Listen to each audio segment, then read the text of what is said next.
Hello YouTube, Pastor 781.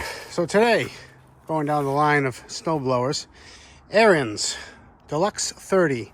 It's got the auto turn, it's got the heated handles, and it's got about an inch of dust all over it. Picked this up in that storage unit, same deal as the last one. This one doesn't have a pull start, so for all I know, the engine's locked up. I see a little bit of signs of oil here, so again, you know everything about it that I do at this point. It's got the cast iron gearbox, which is always good to see. So let's get her up inside the shop and give her a closer look. So I just finished dragging this thing in the shop, and I shut the doors, and as I walk out, a mouse jumps out, looks at me, jumps back in. So now I gotta push it back out and try to scare the crap out of it, because I don't want a mouse in here. All right, I'm gonna try to flush it out. You guys let me know if you see it. If it tries to come back inside, whack him.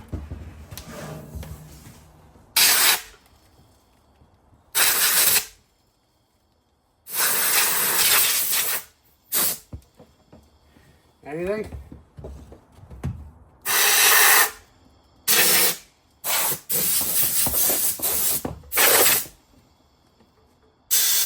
Come on. Oh, there he is. Must be scared to death. You should have seen what you did to me. Oh, where is he now? Well, sure hope that wasn't Mama and then there's babies in there, because that would be bad. All right, back at the shop for the second time. And so right now it's beginning of December, and somebody was asking me, how well does that electric shop heater I have work? Because that's 220 volt. I'm going to say it works great. So here, if it doesn't get washed out, here's the current temperature in here. It's a balmy 72 degrees.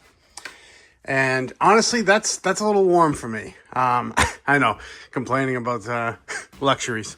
But I will say, if you run this thing all the time, you better not look at your electric bill.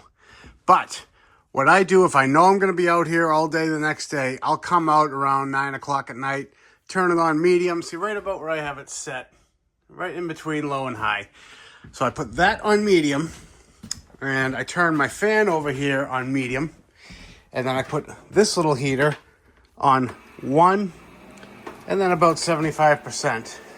And what that does is that'll circulate the air in here and sort of keep it from having a warm spot over there and a cold spot over there. You know, I walked in and both of the heaters were off. You know, that one, they all, yeah, words are hard. They both have thermostats built in. As soon as they get up to temperature, they will turn off. So, yeah, honestly, a little warm. So that's to answer that question. Anyway, on to the main attraction. Let's just take a peek at the oil, if it has oil. All right, full and clean. So I don't want to jinx it, but I have a feeling that these were just 3 very well cared for units. And he kept them in a storage unit. All right, 3 10 millimeters.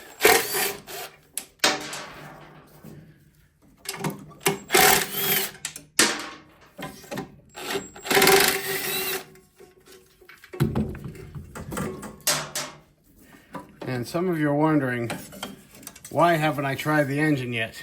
Well, I'm not a fan of, yeah, this is just frayed. I'm not a fan of just hooking up an electric start to an unknown motor and giving it the spurs, because you never know if something's, oh. I hear acorns. Yeah. I think I might be up against one. So that's why. You never know what's inside the engine or the cover. So we're going to have to probably get in here. Great.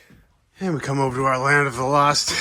These are basically all off of Ariens snow blowers. Ooh, don't even have to cut a string off. That'll work just fine, I think. What do we think? Look at that. Factory. Now we just got to get this out. Well, luckily I was able to fish the frayed end through, and it's actually still pretty long. I guess if you were in a pinch, you could, you know, make it work. Sort of tie a new end on it, but we have it in our hands. We have a new handle, and we have much better rope to use than this. So why don't we just do that?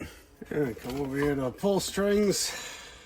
Honestly, I don't do a ton of pull starts, but if you're gonna do any, I mean, more than, you know, 2 or 3, it's kind of worth it. I think to have it, buy it in bulk. I'm just gonna go a little longer because we have no idea how much we're missing. And this is, I believe, number 5.5. For anybody wondering.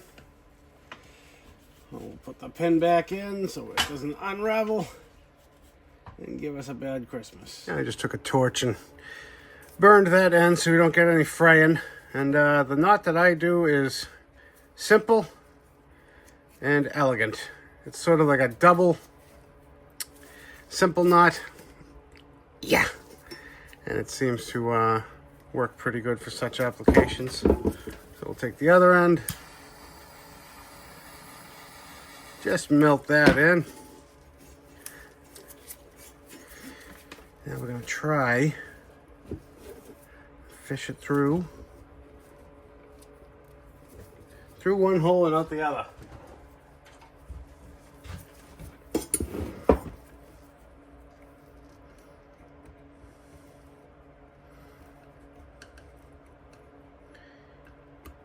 Can't work with you guys watching me like that. There we go.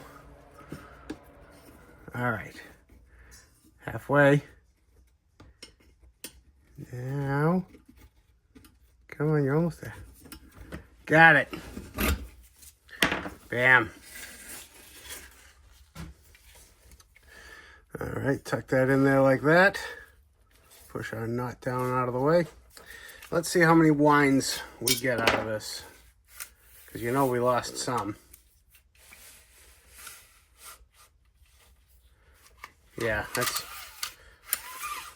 not a lot. Okay, so I think we got the perfect amount of rope. And what I'm going to do now is put a knot in the other end and then show you how to take up the rest of this slack. Over and again. Lost one, but I don't think I need a double for this one. Yeah, that's not going to go anywhere. All right. Tighten up the pull cord. Couldn't be simpler. Pull some slack through. Put it inside the notch. And this is the part I always get twisted up on. Am I going forwards? I think, right? 1, 2. Now we're going to hold it, pull the cord out, and see what happens. You know, who says I don't know what I'm doing? Besides my wife. All right, let's chuck it back on. One thing I forgot to mention with these, when you do put a pull, you know, new string on, give it a pull all the way out as far as you can, and just make sure that that spring isn't maxed out. Because if it is, it's going to break the first time you go to pull start it at its full extent. You don't want to break the spring. Now some of you guys are saying, why the hell would you put the cover back on when you know you got a mouse nest in there? And that is why. I just want to feel the engine move and get a feel for how much compression it has. I know we think it's a good motor, but I don't know anything about it. All right.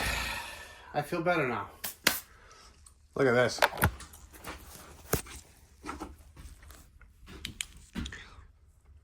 Breather hose in shambles.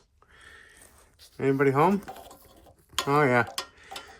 Camera's not focusing, but way back there's a bunch of mouse house. Right there's a little bit. I think we only have to pull the gas tank and this shroud and then we should be able to, you know, see how bad the, nope, spoke too soon. There is some under there. All right, fine. It's all coming off. So even though I'm a big fan of Ariens and their products, I am not, ooh, that was kind of stuck. I am not a fan of all of their designs, particularly this setup. I'm gonna admit I have a track record, oh, there we go. I have a track record of breaking these stupid things. It's just a little tiny clip in there that holds on.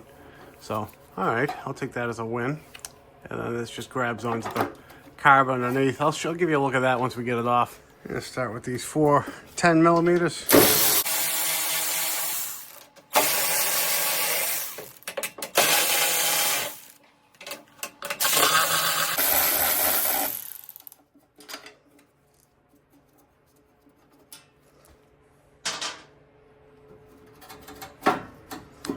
And yeah, all right, that can stay. We can just wiggle that out of our way. And now we got 3 more over here, I think.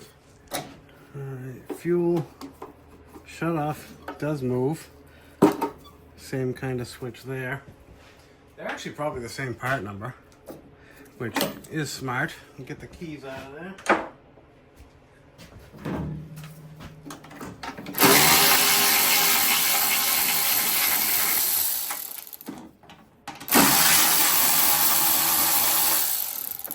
This should be free now, right? Oh, why would they bridge the sticker? Someone's yelling at me saying to take it off in one piece. Why would they do that, though? All right, I'll leave that hanging for now. We'll focus on getting this out of the way. All right, 2 12 millimeters. I'm going to leave these 2 on for now because I might be able to just sneak it out of the way. Pretty long, boys.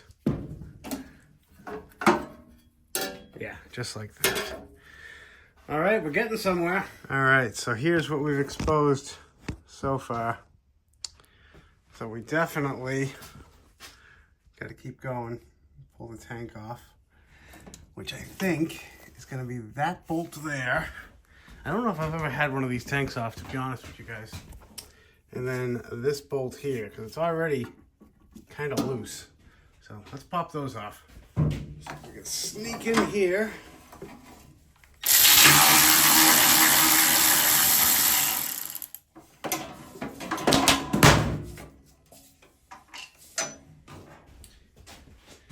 I imagine these are a nightmare if they're the least bit rusty because they screw into the tank. All right, fingers crossed that this is the last one.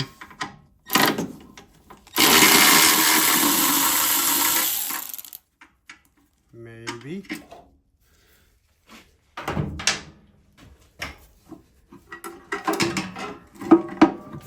We're in. Probably would have been smarter to disconnect the fuel line first, but that's what these tests are for. All right, fuel line's off. This should, in theory, there's a little bit of fuel in here, not much though. Lift right up, and what do we got? Oh yeah. It's a good thing we did this. Pretty dry though. Great. So this will be a quick PSA to everybody. Make sure you look your units over, because as clean as they look on the outside, they can look like this on the inside. Time for the shop vac.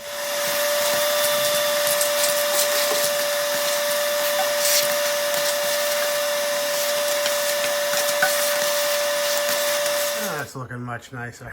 So let's pop this cover off. Now, before we get too far ahead, I just want to point out that the 2 bolts that we took out on the side where the starter were are different from the 2 that we took out front and back. These have a shoulder on them. Just FYI. Right, now I want to get this cover the rest of the way out of my way. So take your time, get a nice sharp, small screwdriver, and you just try to pick away at it. See, this one's already like crooked. Yeah, this one's already loose. I feel like somebody already screwed this one up. So take your time. Don't break the switch. Please don't break the switch. All right, we're not messing around now. We got the mini pry bar. Come on. Yeah. There we go. Why? And then, of course, you just got your primer bulb there. But why do they got to make these so difficult? Look at this. This is just crimped on there, barely. And let me tell you, you guys are probably saying, oh, it's not that bad. They're just spade connectors. No, these are trouble. They are just spawn of Satan and extremely tight on there. I don't know. Heed my warning or find out for yourself. One end of it will actually disconnect down by the cover. So now you can get this wire right up out of your way. And I believe 210.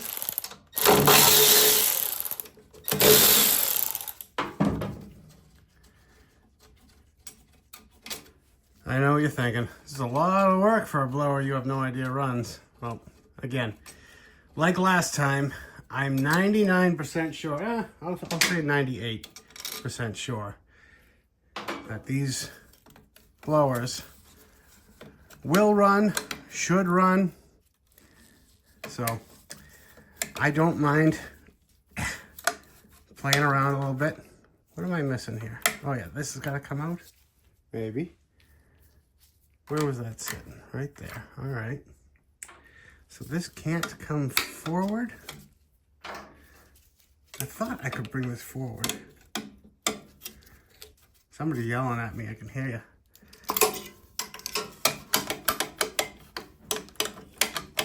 Are we just stuck? I think so. All right, just stuck on the threads. I'm pretty sure you can pivot this forward. Come on. One more. There we go. And then you can slide that right up and over. Why are there clips everywhere on this thing? Come on. Yeah, there we go. Okay, and we will absolutely look at this carburetor while we have it off, because it'd be foolish not to. Now, because we already have the fuel line disconnected, all we have left is this throttle clip, which feels kind of stuckish. Probably not. Just a little piece of plastic, so you want to be gentle. There we go. Unclip that and just spin it out of the way, and you should be able to pick the throttle right up and out. Then you get your little spring, which we all know and love. Let's get this over to the bench. All right, so we know that there was some fuel in the tank. So why don't we start by collecting. Oh, not much in the bowl. Whatever's in there is yellow. All right. Honestly, very clean. You guys know exactly what's going through my head, don't you? If we ultrasonic clean it, then we know that there's not going to be any issues with it. But it's super clean now. So do we leave it alone? I don't think so. Honestly, look at that throat. That was stuck, remember, when we tried to turn it? So I think, personally, let's strip it down. Do it quick before we have time to think about it. I just feel like it's cheap insurance. It's a nice, thorough job. Now, these do have an idle circuit, so I'm going to count how many turns this comes out. It's usually like 6. So half, 1, half, 2, half, 3, half, 4, half, 5, half, 6, half, 7, half, 8. Okay, so around that. Honestly, with the plastic threads, it's kind of hard to keep track towards the end, because you don't know if it's just stuck in the hole or... How's this looking? Some people like to drill that out preemptively. I'm sort of on on the fence about it. I agree with why they do it, and it's because a lot of these carbs, they are set too lean from the factory. You know, all thanks to California.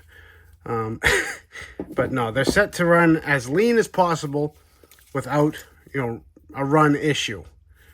And the problem is that works fine for the first couple hours. And then a little bit of debris or a little bit of garbage gets in. And then you start getting that ring, ring, ring, and just... Everyone knows what I'm talking about.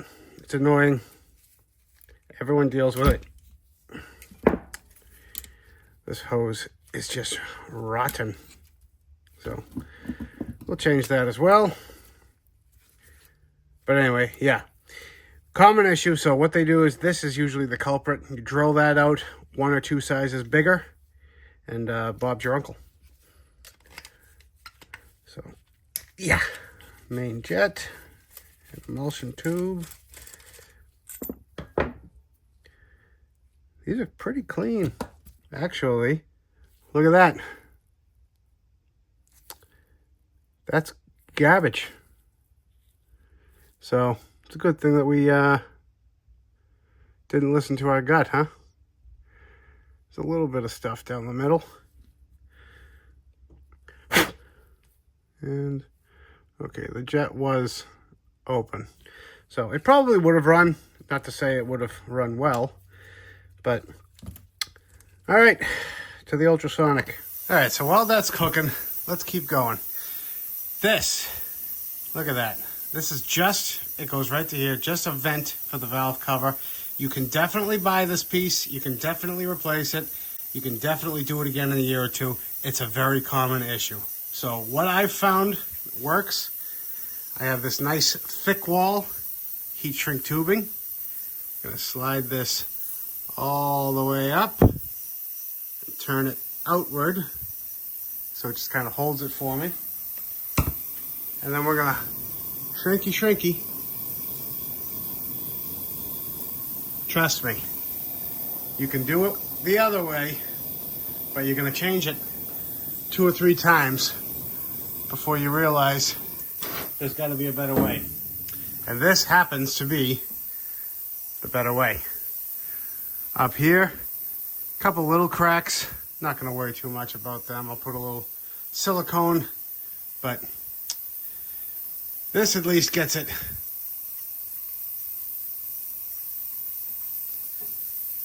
down, covered, so it's not a gaping hole.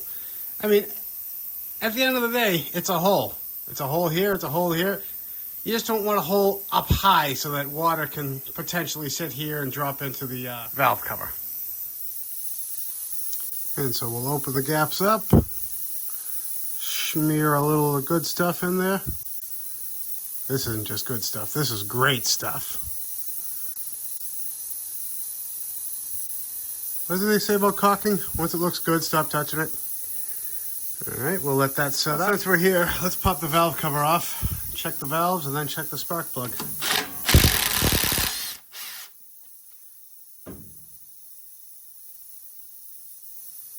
Spark plug on these is worlds easier to do once you have the valve cover out of the way. Very similar to the Hondas.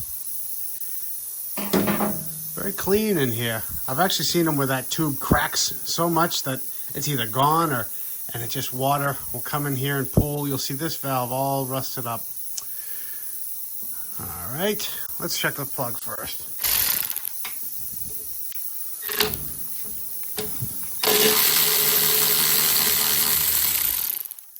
Great. Only good for one thing. Breaking windows. Torch. Terrible plugs. Shout out to Mick. How you doing, Mick? All right, so we'll put a new one of those in, just because I can't stand torch spark plugs. Let's check the clearance over here. Check for clearance, Clarence. Get one open all the way. So they want 5 to 7 thou on the intake, and this is 6, and that's really tight. How about a 4? Nope. All right, good thing we're doing this then. look at the exhaust. Supposed to be 7 to 9 thou. Well, here's an 8. Again, won't fit. Let's go right to 4, huh? Even a 4 won't fit. Okay, so good thing we're in here. Let's get adjusting. Start with the exhaust because that's the one we currently have open. Yeah, wow. She's tight. Come on, yeah. Okay, come on now. Hold on. All right, we mean business. You don't know it yet, but you are gonna loosen. One way or another. Yeah. Okay, I'm gonna break something. Wow, why? I wonder if someone did this before. Cranked them way too tight. So, I don't know. Anyway, moving on. My rotator cuff will heal, but these valves definitely need to be adjusted. And like I said, this is just 8 thou. I'm just going until I get a little bit of drag because I know I'm going to screw it up as soon as I tighten it up.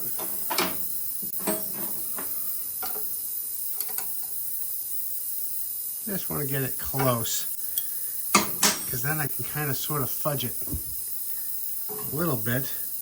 All right, that's too tight. Now I'm backing it off with the 10 millimeter still snug.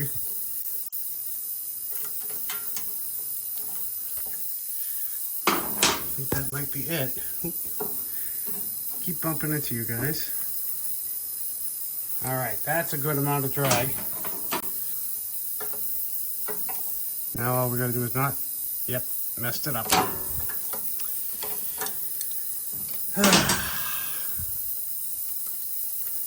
Some days you're the windshield, some days you're the bug. Come on.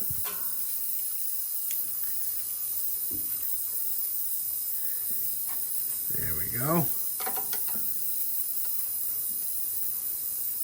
A little bit of drag.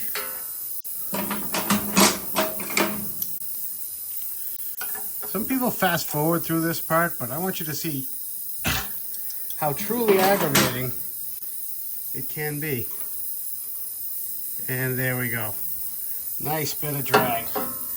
Give her a full rotation.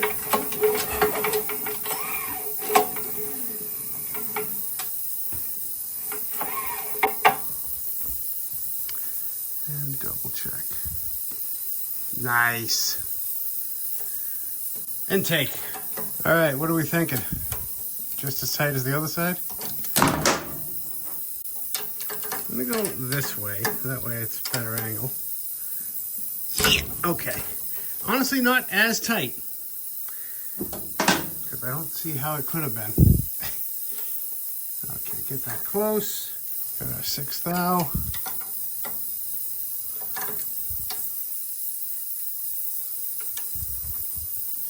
And that's actually feeling pretty good. Maybe a little loose. Nope. Okay. I'm trying to go up here, and I keep bumping into you guys every time I do it.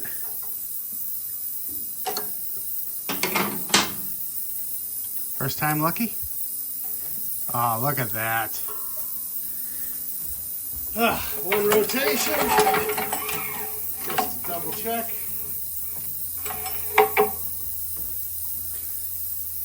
And then we can move on.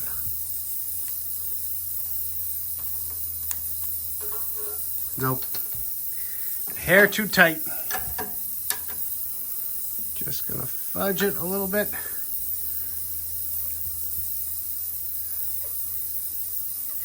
That should be money right there. Lock it down and move on.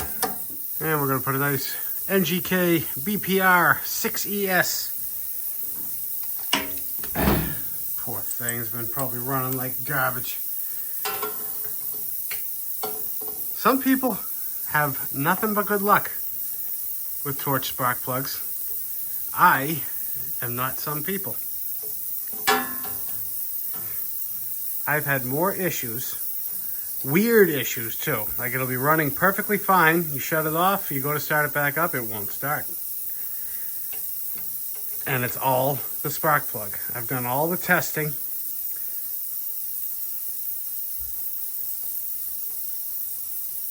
Just don't want to cross-thread it. The reason it's hard is because this cover is, that's how high it is compared to the spark plug. So it gives you barely enough room to even get it started. Anyway, I'll turn you back on in a second. All right, let's get this cover off. A couple of 10 millimeters.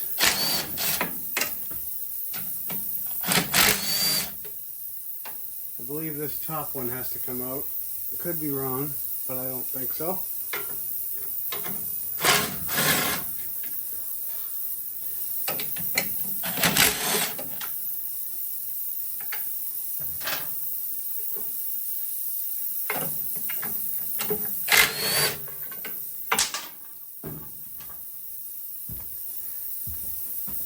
Hopefully, is that it? Nope, one more. You guys always get the best seat in the house, you know that? Excuses, excuses, I know. Now, all right, we didn't have to take that one off.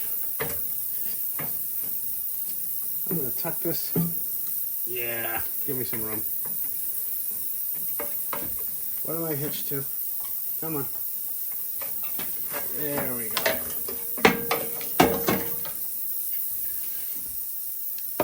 And that's what we're after. All right, well, I don't see any chewed wires, which is awesome. So I am just gonna take a second with the shop vac and the blowgun and get this thing looking ship-shape again. Got the intake blocked off and the little hole blocked off, so don't you worry. Well, now that the mice have been evicted and it's in a million pieces, what do you say we throw a little fuel down the gullet and test the electric start? Fire in the hole.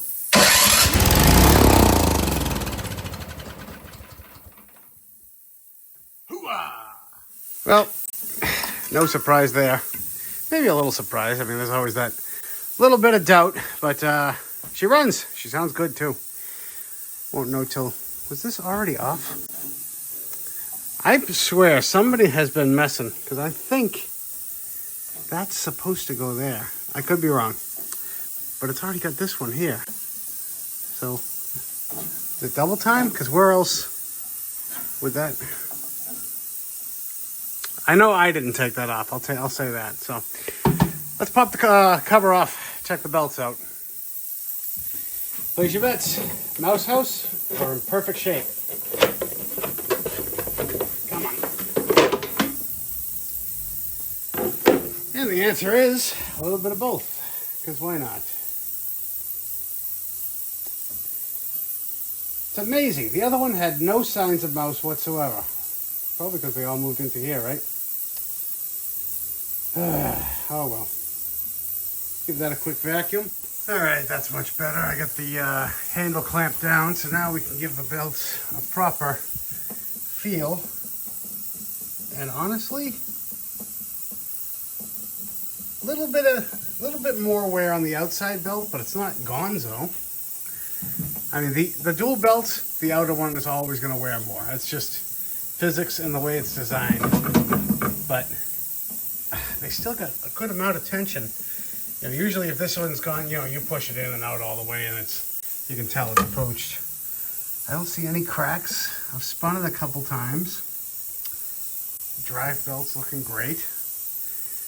All right, let's move on to the belly pan. All right, 6 3/8 bolts. 1, 2, 3, 4, 5, 6. All right, I can already see some signs. How bad is it? Honestly, not the worst. I thought this was going to be loaded. Ooh, look, a spider. And just going to get a look inside here. Check out the drive disc.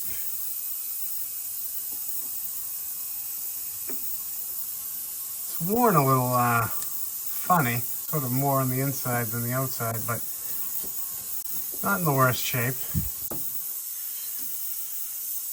Everything's clean under here, a little bit of belt residue. Some of that's probably also the drive disc.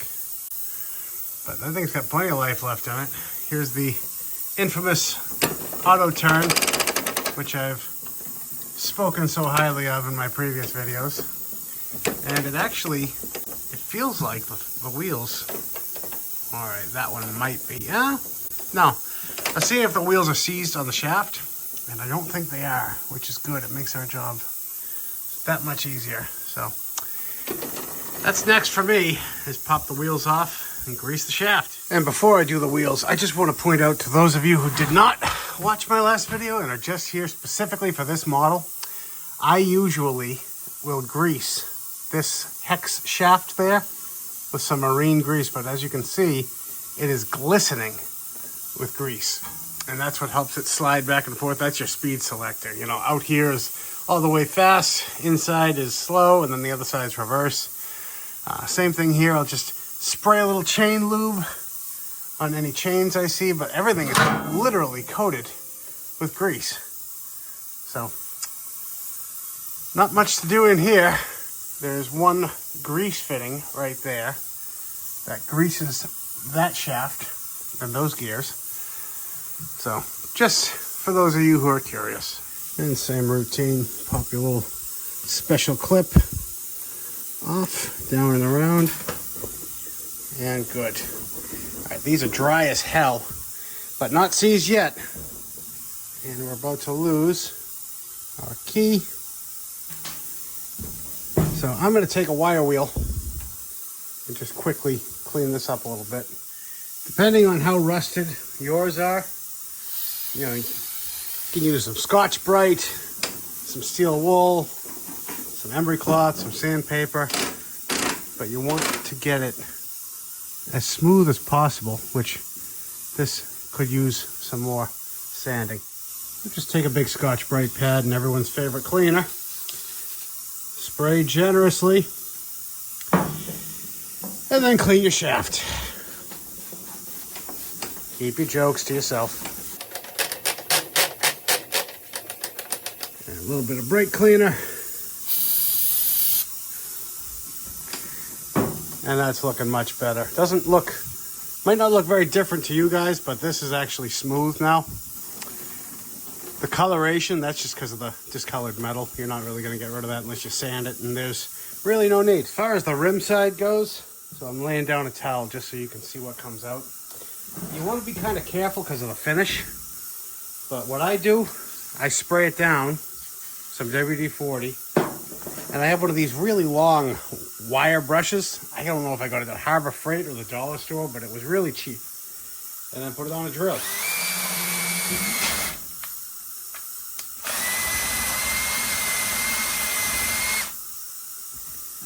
And that does a great job. Now I'll just give it a quick little spray out.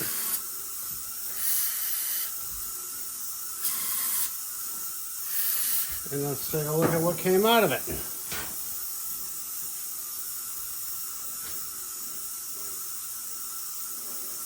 There you go. And there's going to be no easier time than while this rim is off than to give it a little wipe down. Gotta think about resale here. Have you guys seen how crazy snowblower prices have gone? God. Hang on to the ones you got. It's definitely going to be worth fixing, let me tell you. So, I would say pre-COVID, and this is a 2015 machine, 2014 maybe. Pre-COVID, peak of winter. You know, just got a snowstorm, got another one on the way. In my area, you could sell this for maybe $500 or $600. You know, on average, you know, sometimes better, sometimes worse. Now, you get the right conditions, you get close to $1,000. And it's crazy. And a lot of people don't believe me, but I've actually seen some go for $1,200. To each their own. I don't make the prices. I'm just telling you what they were. Not saying that it's worth that, although this is a great machine. But just makes you think twice about changing your oil and greasing things up, you know. Take some marine grease. Honestly, any grease is better than no grease. If you got red and tacky, use red and tacky. I like them all. The marine grease just happens to be better for wet conditions, I find, and nothing gets much wetter than a snowblower. So make sure your key is in place. Slap the wheel on without hitting the camera, like you always do.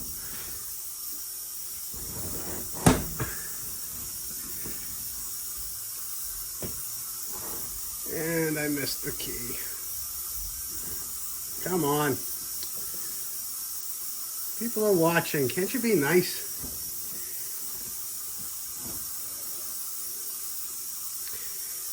Why is everything so greasy?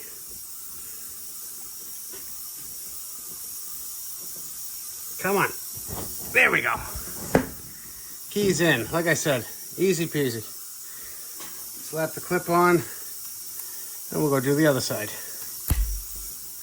And should be more of the same over here. By the way, if you guys have this, you know, weird looking rust like the other side had coming sort of from here, that means that you have not greased your wheels, like I've been saying. So here's a perfect example of what can happen. This one right here. Now I've already seen it move, so I know it will move.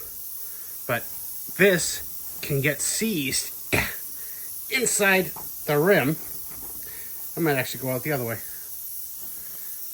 Gets seized inside the rim, and then you can't get it off, even if you wanted to.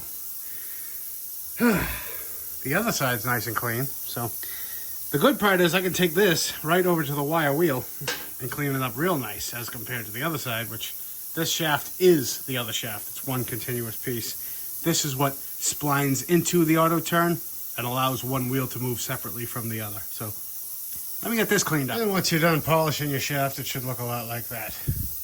Nice and clean. So, same as the other side, but different.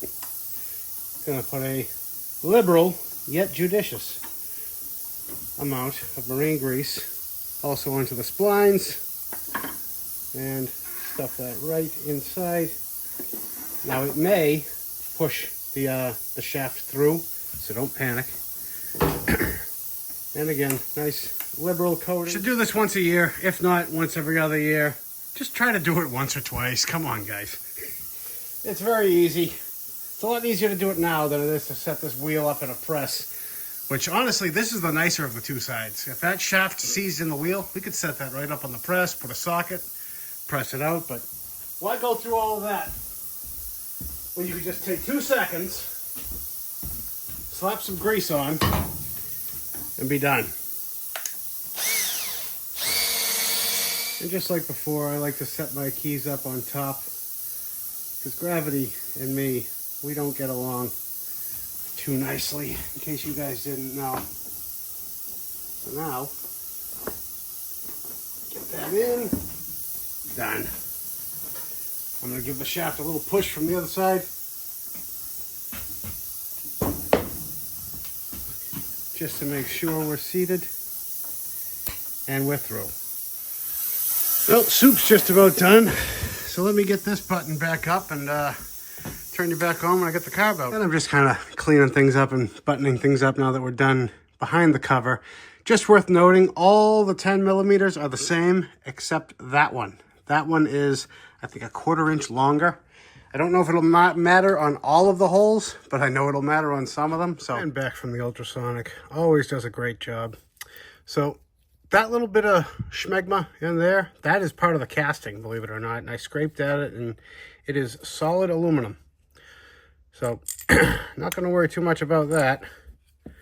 And I've decided I'm not going to drill out the pilot jet.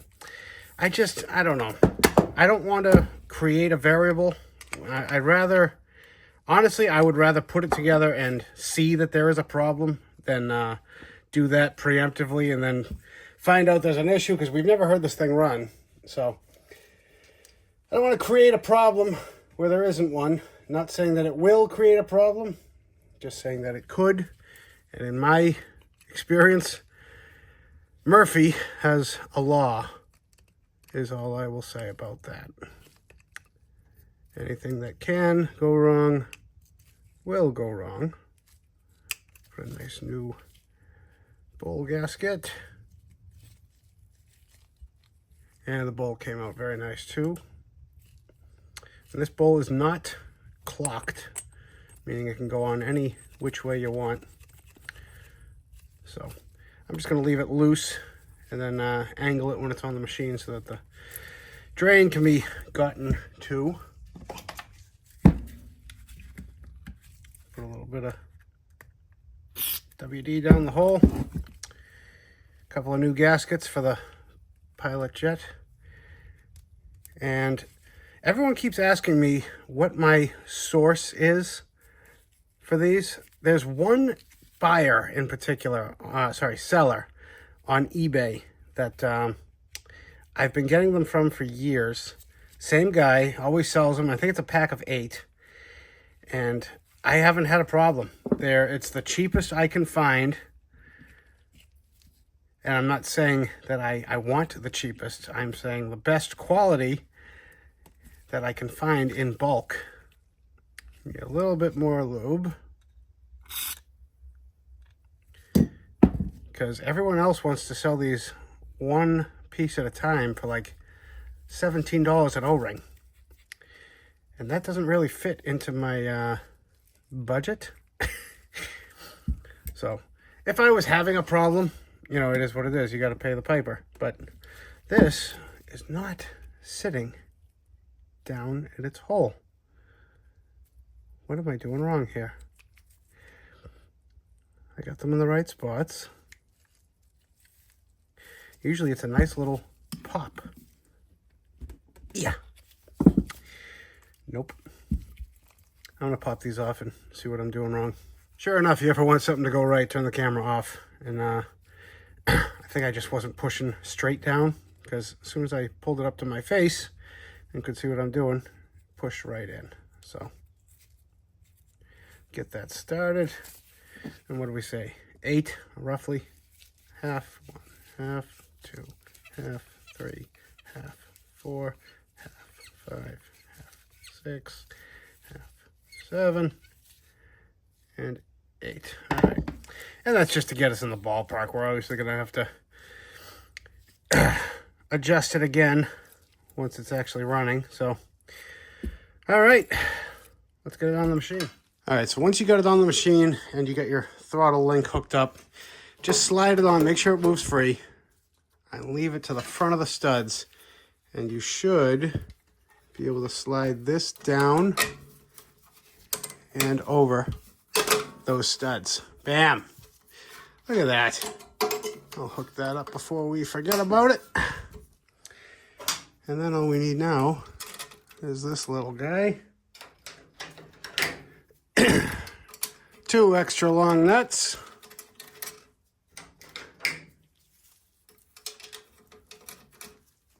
And then torque everything down to spec.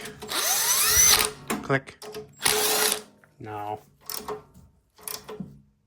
I suppose if you did go crazy, you could strip it out or break something, but this really, I mean, solid steel screw, well, you might break an ear off the carburetor, but if you're going that hard, there's no helping you, I guess. Just realizing now that we never actually looked inside the fuel tank, so hopefully, yeesh, what happened with that thing? I know there's something in it. Is that all? This thing is heavy. No, I don't see any rust. All right, let me try to get this thing draining out. Is this thing just, okay, just the brackets on it alone are most of the weight. And it is welded together, so. Is that bent? Is that supposed to be bent? Yeah, I think so, because that one's bent. So I think I'm going to take this out because I have a feeling there's a fuel filter on here. I could be wrong. It's a little crunchy, though. No? Okay. So there is a filter. and there is some schmoo. Let's see how the fuel looks. Yeah, basically empty. It's weird because that's the high spot on the tank. So I feel like you're still going to have a lot of fuel in this thing. Or at least that much fuel. But I guess in hindsight, that's going to do a better job of keeping the water out of your fuel. But it's also going to just make it sit at the bottom of the tank for God knows how long. So, bit of a double-edged sword. Not seeing any water. Seeing plenty of crap. And it's definitely a good vintage. So, let me give this a clean out and turn you back on in a second. So, I've just started giving her a wipe down. Put these panels on. This one's on loose because I want to get everything bolted into place before I tighten everything down. And then I was finally looking and I was like, where could this go? I thought it was here. Some of you guys already saw it. It's here. The chute. She's missing a bolt. So, ooh, and that nutsert is loose as well. So, good thing we caught that. That ain't going anywhere. Moving on. And I'm just jumping ahead here a little bit. I don't want to bore you guys with everything, but that weird looking plastic bit that we took off, that has to obviously go on before. It's the piece where this will fit down into to make it there. So you have control of high and low idle.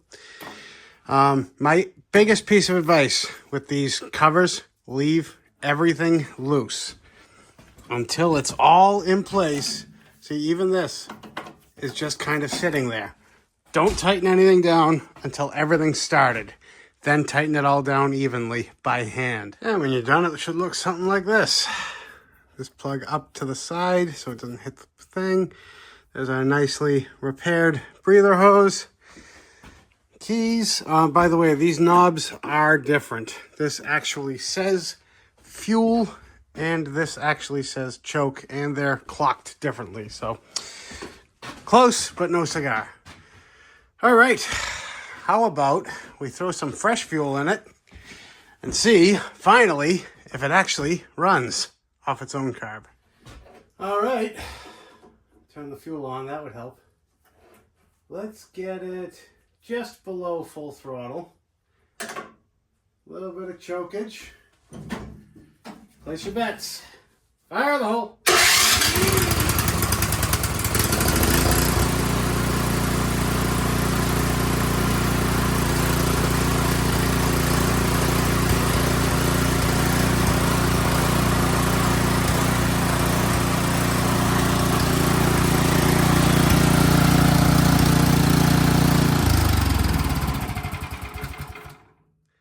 Well, gotta turn the idle up.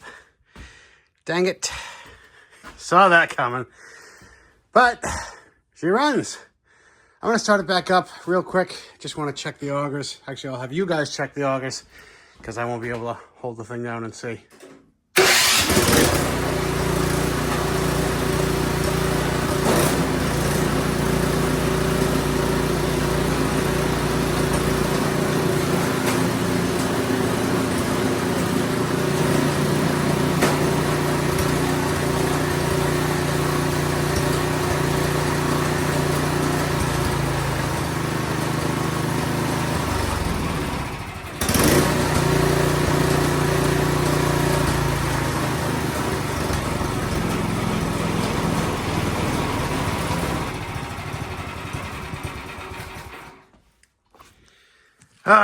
The idle is so close.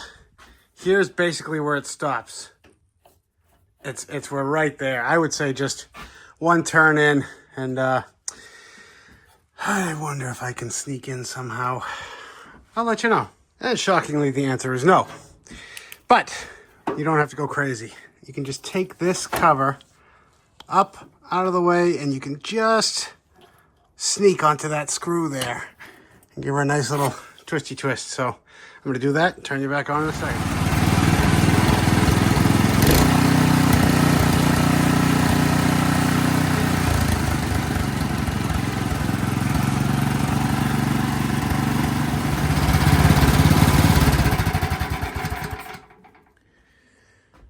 Sweet. So I actually went in about a turn, a quarter, turn and a half maybe. I don't know, I lost track, but yeah. So now she's got full throttle and idle. Look at that.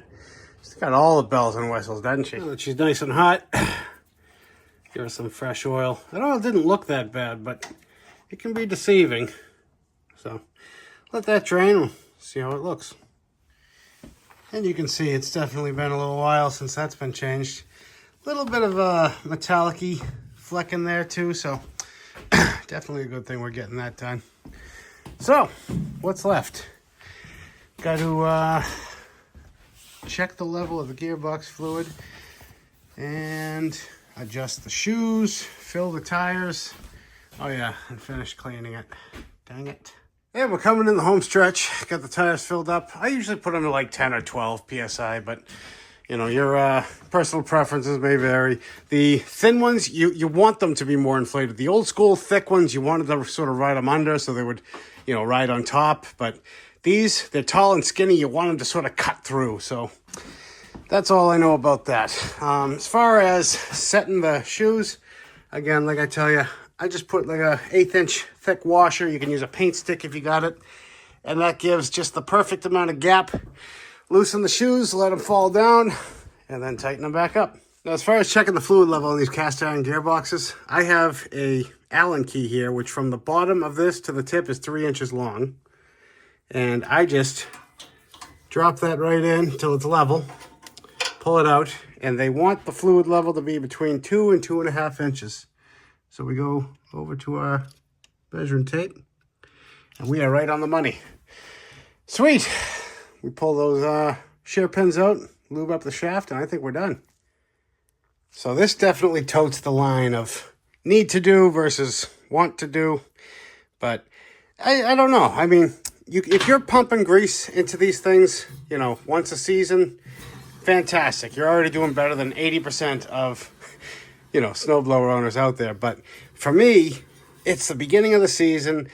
Pull out the shear pins, you know, fill it full of grease, make sure it goes all the way down there, spin it up, and that also lets you look at your shear pins from last year. I can't tell you how many times I've pulled one of these out and it's just about to go. And that's the last thing you want. First snowblower, you know, first snowstorm of the season, you get going and then bam, you've lost an auger. I don't know. Maybe it's just me. Let me know what you guys think. And that's going to wrap this one up, guys. Doesn't she clean up nice, though? Fresh oil, freshly greased. Ready for winter's worst. Speaking of which, there's a storm coming later this week. Supposed to give 4 to 5 inches, they're saying, but I don't know. They never know how much we're going to get till after we get it. You ever notice that? Anyway, I want to thank you guys again for liking, watching, commenting, subscribing, and we'll catch you on the next one. Bye.